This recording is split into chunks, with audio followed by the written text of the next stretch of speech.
NCP के वरिष्ठ नेता बाबा सिद्दीकी को उनके बेटे के दफ्तर के बाहर जब गोली मारी गई, उसके बाद महाराष्ट्र की सियासत गर्मा गई।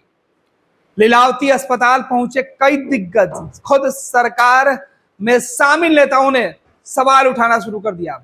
महाराष्ट्र की सियासत में आपको बता दें कि 12 अक्टूबर की देर रात ये घटना घटी और उसके बाद महाराष्ट्र की सियासत पूरी तरीके से गरमा गई। महाराष्ट्र के अंदर विधानसभा के चुनाव होने और उसके ठीक पहले एक पूर्व मंत्री को गोली मारकर हत्या कर दी गई। इलाज के दौरान उनकी मृत्यु हो जाती है। हालांकि इस हत्या के पीछे जिस ग्रुप का हाथ सामने बताया जा रहा पुलिस के जांच में, उस पर भी सवाल उठ रहे हैं।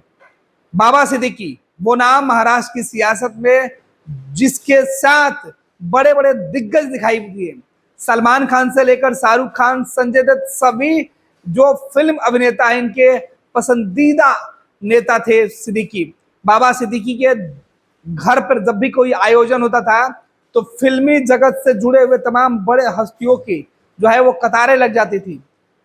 हाल ही में कांग्रेस पार्टी को छोड़कर एनसीपी अजीत पवार गुट में शामिल हुए थे बाबा सिद्दीकी। बाबा सिद्दीकी जिस सीट से विधायक हुआ करते थे, उसके बाद उसी सीट से उनके बेटे विधायक हैं।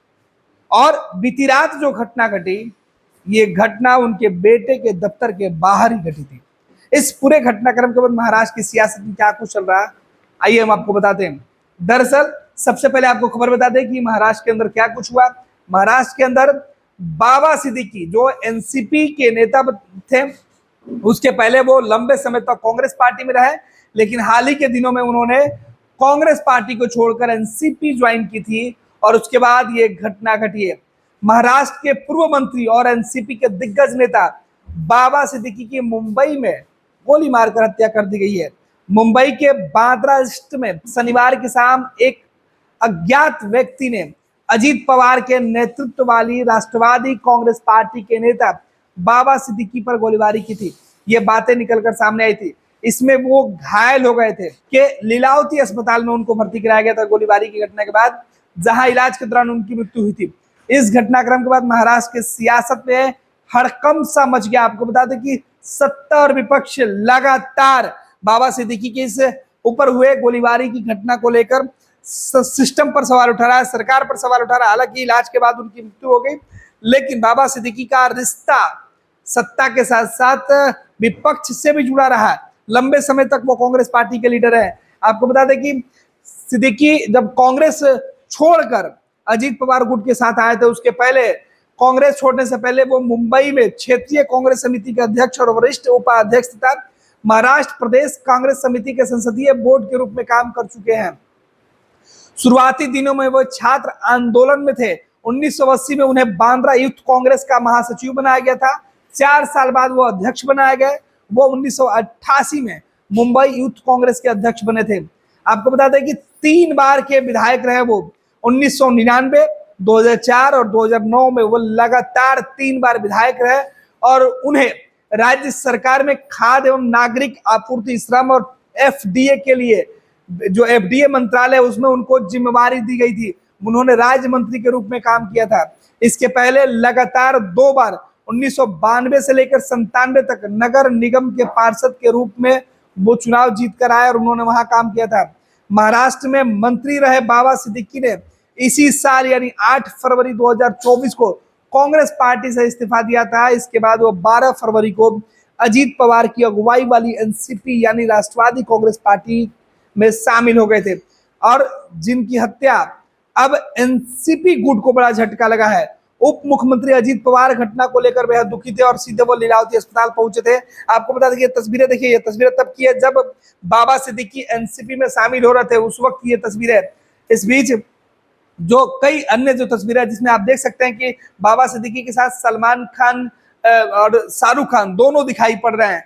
आपको बता दें कि बाबा सिद्दीकी भारत के महाराष्ट्र में बांद्रा वेस्ट विधानसभा सीट के विधायक थे। मुंबई कांग्रेस के एक प्रमुख अल्पसंख्यक चेहरे थे। सिद्दीकी ने कांग्रेस एनसीपी गठबंधन के सत्ता में रहने के दौरान मंत्री के रूप में भी काम किया था। इस साल की शुरुआत में उन्होंने कांग्रेस से इस्तीफा दिया था। पार्टी छोड़ते हुए उन्होंने कहा था कि मैं किशोर के रूप में भारतीय राष्ट्रीय कांग्रेस पार्टी में शामिल हुआ हूं। बाबा सिद्दीकी ने विधानसभा में 3 बार बांद्रा पश्चिम सीट का प्रतिनिधित्व किया। मुंबई के एक प्रमुख मुस्लिम नेता सिद्दीकी को कई बॉलीवुड सितारों के करीबी के रूप में जाना जाता है। उप मुख्यमंत्री और एनसीपी नेता अजीत पवार ने सोशल मीडिया के मंच एक्स पर एक शोक संदेश लिखा। इस मामले पर उन्होंने कहा कि बेहद दुर्भाग्यपूर्ण और निर्दयी वाली ये घटना घटी है। अजीत पवार ने यह भी कहा कि मैं जानकर स्तब्ध हूं इस घटना में कि उनकी मृत्यु हो गई। उन्होंने कहा कि एक अच्छा दोस्त उन्होंने खो दिया। उन्होंने ये भी कहा कि इस मामले की पूरी गहन जो है वो जांच होनी चाहिए। इस पूरे मामले के बाद सियासत गरमा गई है। महाराष्ट्र के अंदर जो विपक्षी पार्टियां हैं, सुप्रिया सुले ने इस पर महाराष्ट्र के मुख्यमंत्री का इस्तीफा मांगा है। उन्होंने कहा है कि देवेंद्र फडणवीस जो उप मुख्यमंत्री है बीजेपी के हैं, उनको इस्तीफा देना चाहिए। इस पूरे मामले पर विधायक और उनके साथ मंत्री रह चुके हैं। बाबा सिद्दीकी की हत्या की खबर बेहद दुखद और दुर्भाग्यपूर्ण है। उनके जैसे बुजुर्ग नेता की गोली मारकर हत्या कर दी गई। ये एक घटना है जिसे पुणे या मुंबई राज्य में कानून व्यवस्था की दुर्दशा को दर्शाता है। बाबा सिद्दीकी को भावपूर्ण श्रद्धांजलि दी गई और सीधे तौर पर सवाल उठाया जा रहा है। शरद पवार ने भी इस पूरे मामले पर कहा है कि कानून व्यवस्था पूरी तरीके से ध्वस्त हो चुकी है। बाबा सिद्दीकी की हत्या के बाद सीधे तौर पर मुंबई के अंदर जो है वो सीधे तौर पर जो सियासत है वो गरमा गई है। सत्ता और विपक्ष के तमाम जो नेता है वो इस घटना के बाद दुख जाहिर कर रहे हैं। बाबा सिद्दीकी की हत्या बेहद दुखद है। वो एक वरिष्ठ नेता थे, एनडीए में थे, बांद्रा इलाके में उनका बहुत बड़ा नाम था। वो बिहार के रहने वाले थे। मुंबई में उन्होंने बहुत बड़ा नाम किया था। 2 आरोपियों को पकड़ लिया गया है, एक फरार है। शिवसेना भाजपा के राज में कोई भी हत्या करके बच नहीं सकता, अपराधियों को बख्शा नहीं जाएगा। और ये बयान भाजपा नेता सैयद शाहनवाज हुसैन ने दिया था। इधर बाबा सिद्दीकी के निधन पर बॉलीवुड के कई कलाकारों ने दुख जताया है। शनिवार की रात गोली लगने के बाद बाबा सिद्दीकी की मृत्यु हुई थी। सलमान खान, शिल्पा शेट्टी मुंबई के लीलावती अस्पताल में सिद्दीकी के परिवार से मुलाकात की। वहीं अभिनेता रितेश देशमुख भी सोशल मीडिया के माध्यम से अपना दुख प्रकट किए। खबर यह भी निकल के सामने आई कि कई दिग्गज हस्तियां भी जो है वो सीधे तौर पर पहुंचकर बाबा सिद्दीकी को अस्पताल में देखने पहुंचे थे। हालांकि इस बीच महाराष्ट्र के अंदर जो है वो सियासत गरमा गई थी। और बाबा सिद्दीकी की हत्या के बाद पूरे प्रदेश के अंदर के साथ साथ देश के अलग अलग हिस्से में जो बाबा सिद्दीकी के करीब माने जाते थे, सत्ता पक्ष के नेता हो या विपक्षी नेता, सभी ने दुख जाहिर किया। बिहार से कनेक्शन बाबा सिद्दीकी का आपने देखा होगा कई बार कि बाबा सिद्दीकी के यहाँ जब भी आयोजन होता था तो बिहार के कई नेता भी शामिल होते थे। तो बाबा सिद्दीकी की गोली मारकर हत्या के बाद जो है महाराष्ट्र की सियासत गरमाई हुई। और महाराष्ट्र की घटना को लेकर पूरे देश में अल्पसंख्यक चेहरे के इस खोने के बाद जो है वो लोगों का गुस्सा भी सीधे तौर पर सिस्टम पर उठा, महाराष्ट्र सरकार पर उठा। हालांकि इस पूरे मामले के बाद जिस ग्रुप का हाथ सामने आया है, मुंबई पुलिस उस पूरे मामले की जांच में जुटी हुई है। कहा जा रहा है कि बाबा सिद्दीकी की हत्या के पीछे जो है अब तक जो जांच में बातें निकलकर सामने आई उसमें कहा जा रहा है कि किस तरीके से बाबा सिद्दीकी के जो घटना घटी है वो अपने बेटे के दफ्तर से बाहर निकल रहे थे और ठीक उसी वक्त उनके ऊपर लगातार जो है वो फायरिंग की गई, जिनमें से उन्हें आधा दर्जन के आसपास जो गोलियां है वो लगी है। बाबा सिद्दीकी के ऊपर जो हत्या हुई थी, गोलीबारी हुई थी, उसमें 2 लोगों को पुलिस ने जो है हिरासत में लिया और पूछताछ करी। और इस पूरे मामले में जो है मुंबई पुलिस का दावा है कि इसके पीछे लॉरेंस गैंग के शामिल होने की आशंका है। जो शूटर है उनसे पूछताछ की जा रही है, जो कि 25-30 दिन इस इलाके का रेकी करने के बाद उन्होंने इस घटना को अंजाम दिया है। घटना में लॉरेंस बिश्नोई गैंग का हाथ सामने आया है। आपको बता दें कि अभी हाल ही में सलमान खान के ऊपर भी गोलीबारी की गई थी और उसमें भी इसी ग्रुप का हाथ था। आपको बता दें कि बाबा सिद्दीकी के बेटे के ऑफिस के सामने उनके ऊपर जो है गोलीबारी की गई थी।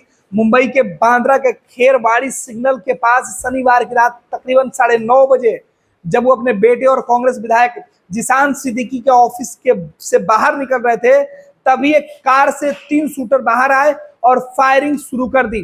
तीनों के चेहरे पर रुमाल बंधे हुए थे।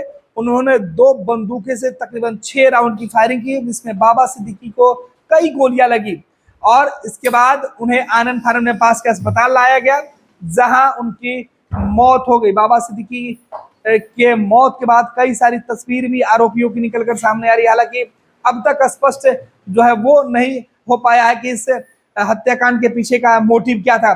जो जानकारी निकल के सामने आ रही है उसमें बताया जा रहा है कि बाबा सिद्दीकी और जीशान सिद्दीकी एक साथ घर जाने के लिए ऑफिस से निकले थे, लेकिन तभी जीशान को एक फोन आया और वे ऑफिस के अंदर चले गए। हमलावरों ने दोनों के साथ में हत्या का प्लान किया था। ये जानकारी आ रही इस घटनाक्रम के बाद। हमले के वक्त स्ट्रीट लाइट बंद थी, मौके पर सीसीटीवी भी नहीं लगे थे।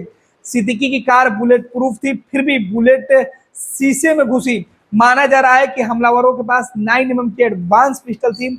सिद्दीकी को 15 दिन पहले जान से मारने की धमकी भी मिली थी, उन्हें वाई लेवल की सुरक्षा भी मिली थी, फिर भी उनके साथ पुलिस कांस्टेबल नहीं थे। इसी बात को लेकर सवाल उठ रहा है। इधर मुंबई पुलिस की क्राइम ब्रांच इस मामले की जांच जो है कर रही है। एनकाउंटर स्पेशलिस्ट इस पूरे मामले की जांच में जुटे हुए हैं। सीएम एकनाथ शिंदे ने बताया कि 2 आरोपी पकड़े गए हैं और दोनों मुंबई के बाहर के रहने वाले हैं। फिलहाल जो है वो उनसे पूछताछ की जा रही है। बाबा सिद्दीकी की हत्या के बाद जो है सीधे तौर पर जो है वो महाराष्ट्र के अंदर बवाल मचा हुआ। इस पूरे मामले पर राहुल गांधी ने भी सवाल उठाया, तो तमाम जो नेता है वो सवाल उठा रहे हैं। और महाराष्ट्र में बाबा सिद्दीकी की हत्या के बाद जो बवाल मचा हुआ, सत्ता और विपक्ष के साथ साथ देश भर के जो सत्ता और विपक्ष के नेता हैं वो अफसोस भी जाहिर कर रहे हैं।